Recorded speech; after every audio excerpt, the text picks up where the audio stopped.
সম্প্রতি সামাজিক যোগাযোগ মাধ্যমে এভারগ্রিন হাসপাতালকে নিয়ে একটি ভিডিও প্রকাশ করা হয়েছে।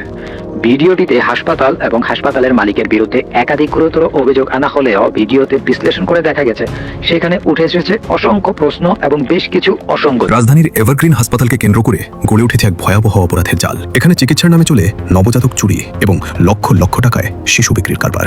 এই সিন্ডিকেটের মূল হোতা হিসেবে অভিযোগ উঠেছে কথিত ভুয়া চিকিৎসক ছায়েমের বিরুদ্ধে। প্রশ্ন ওঠে, নবজাতক চুরির প্রমাণ কোথায়? ভুয়া চিকিৎসক বললেন, তারই বা প্রমাণ কোথায়? যাচাই বাছাই ছাড়া কাউকে ভুয়া চিকিৎসক বলা কতটা যুক্তিসঙ্গত?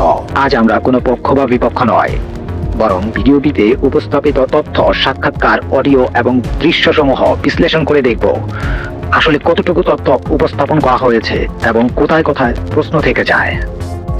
এই ফুটেজের মাধ্যমে তারা কি প্রমাণ করছেন, এখানে কোথায় রয়েছে বাচ্চা বিক্রির ব্যাপারে সংশ্লিষ্টতা এবং এভারগ্রিন হাসপাতালের সম্পৃক্ততা।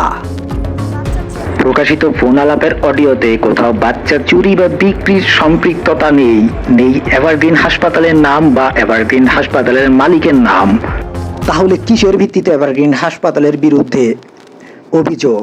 মাতোয়াইলে কিসে ছিলেন, কোন খাবার পোস্টে ছিলাম, ওইখান থেকে আমি ডেলিভারি শিখছি। ডক্টর কাছে ডেলিভারি শিক্ষা একটা বিষয়, বুঝেন, যেটা হচ্ছে আমি রিয়েল বলবো, ফ্যাক্ট আমার কোনো বলার অধিকার নেই। সাক্ষাৎকারে উক্ত নারীকে জিজ্ঞাসা করা হয়, আপনি কোথায় কাজ শিখেছেন? উত্তরে তিনি একটি সরকারি হাসপাতালের নাম উল্লেখ করেন, কিন্তু এখানে বাচ্চা চুরি বা বিক্রয়ের সম্পৃক্ততা কোথায়? এভারগ্রিন হাসপাতালের নামই বা কোথায়? কিভাবে এটা প্রমাণ হলো যে এভারগ্রিন হাসপাতাল বাচ্চা চুরির সাথে সম্পৃক্ততা রয়েছে? উক্ত সাক্ষাৎকারটি কোন দৃষ্টিকোণ থেকে প্রমাণ করেন এভারগ্রিন হাসপাতাল নবজাতক চুরি ও বিক্রয়ের সাথে জড়িত? প্রশ্ন থেকে যায়। এদিকে হাসপাতালের সিসিটিভি ফুটেজ বিশ্লেষণ করে উঠে এসেছে আরো এক ভয়ঙ্কর চিত্র।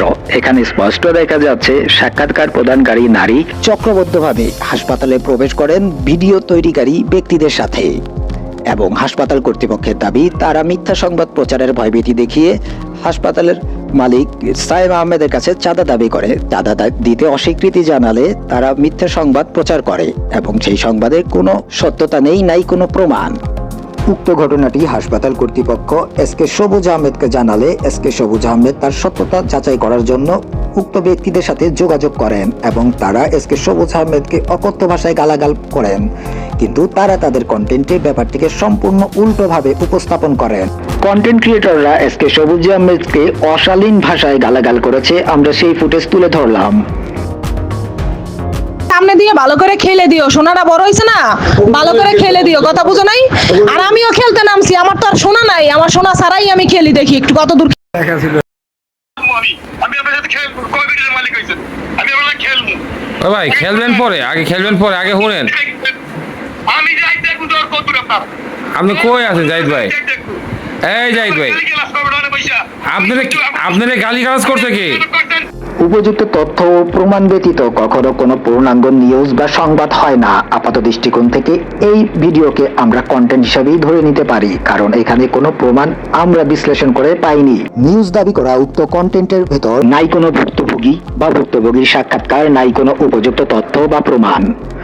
কেন, কিসের ভিত্তিতে তাহলে এই মিথ্যাচার সোশ্যাল মিডিয়ায় ছড়িয়ে দেওয়া হলো একটি সেবামূলক প্রতিষ্ঠানের বিরুদ্ধে?